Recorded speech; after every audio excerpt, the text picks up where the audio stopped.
going to be used no other language. But the new nation of Pakistan will have one national language, Urdu. রাষ্ট্রভাষা বাংলা চাই, বাংলা চাই, বাংলা চাই।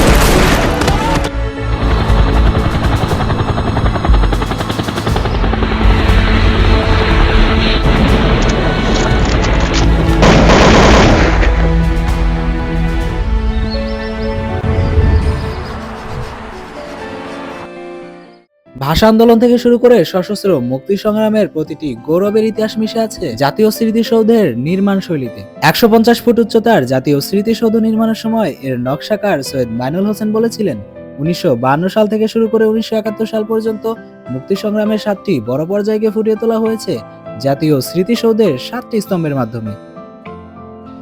তুমি আমার বান্যতা শেষ দানেও আছি, তোমার জন্য রেখেছি আমার সর্বস্ব বাজি। এভাবেই ৫২ থেকে ৭১ পর্যন্ত বাংলার মানুষের লড়াকু সিগনেচার ফুটিয়ে তোলা হয়েছে জাতীয় স্মৃতিসৌধে। প্রথম স্তম্ভ দিয়ে বোঝানো হয়েছে ১৯৫২ সালের ভাষা আন্দোলনের গৌরবময় অধ্যায়। ওই সালের ২১শে ফেব্রুয়ারি রাষ্ট্রভাষা বাংলার দাবিতে রাজপথে প্রাণ দিয়েছিলেন সালাম বরকত, রফিক জব্বার সহ আরো অনেকে। ১৯৫৪ সালের ১০ মার্চ ওই দিন ছিল পূর্ব বাংলার প্রথম সাধারণ নির্বাচন, আর ওই নির্বাচনে বিপুল ব্যবধানে জয়ী হয়েছিল যুক্তফ্রন্ট। ২৩৭টি মুসলিম আসনের মধ্যে যুক্তফ্রন্ট জিতে নিয়েছিল ২২৩টিতে, আর ওই ঘটনার প্রতীক হিসাবে নির্মিত হয়েছে দ্বিতীয় স্তম্ভটি। ১৯৫৬ সালে শাসনতন্ত্র আন্দোলনের সাক্ষী হয়ে দাঁড়িয়ে আছে তৃতীয় স্তম্ভটি। ২৩ মার্চ প্রণয়ন করা হয় পাকিস্তানের প্রথম সংবিধান, আর ওই সংবিধানে ২১৪ নম্বর ধারায় রাষ্ট্রভাষা হিসেবে উর্দুর পাশাপাশি স্থান পায় বাংলা। ১৯৬২ সালে শিক্ষা আন্দোলনের সাক্ষী হয়ে দাঁড়িয়ে আছে চতুর্থ স্তম্ভটি।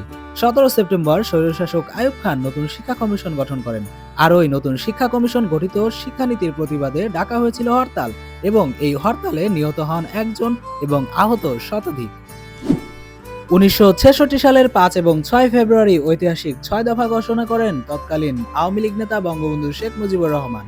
৬ দফাকে বলা হয় বাঙালি জাতির মুক্তি সনদ, আর ঐতিহাসিক ওই গৌরব গাথাকে স্মরণ করে দাঁড়িয়ে আছে পঞ্চম স্তম্ভটি। ১৯৬৯ সাল ২৪ জানুয়ারি আইয়ুব খান সরকার বিরোধী আন্দোলন রূপ নেয় তীব্র গণ অভ্যুত্থানে, আর ওই ঐতিহাসিক গণ অভ্যুত্থানের কথা স্মরণ করেই নির্মিত হয়েছে ষষ্ঠ স্তম্ভটি। আর সপ্তম স্তম্ভটি দাঁড়িয়ে আছে ১৯৭১ সালে ৯ মাস ব্যাপী রক্তক্ষয়ী যুদ্ধে অর্জিত স্বাধীন বাংলাদেশের গর্বিত সাক্ষী হয়ে। আর এভাবেই ৩০ লক্ষ প্রাণের বিনিময়ে পাক সামরিক জান্তা শৃঙ্খল থেকে মুক্ত হয়ে পৃথিবীর মানচিত্রে স্থান করে নেয় নতুন একটি দেশ, বাংলাদেশ।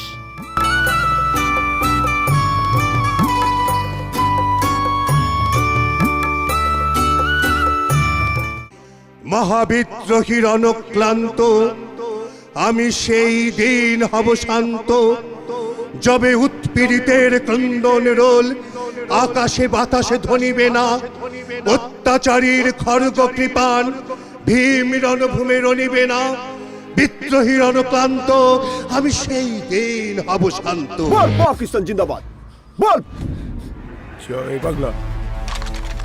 क्या बोला? জয় বাংলা, জয় বাংলা, জয় বাংলা, জয় বাংলা, জয় বাংলা।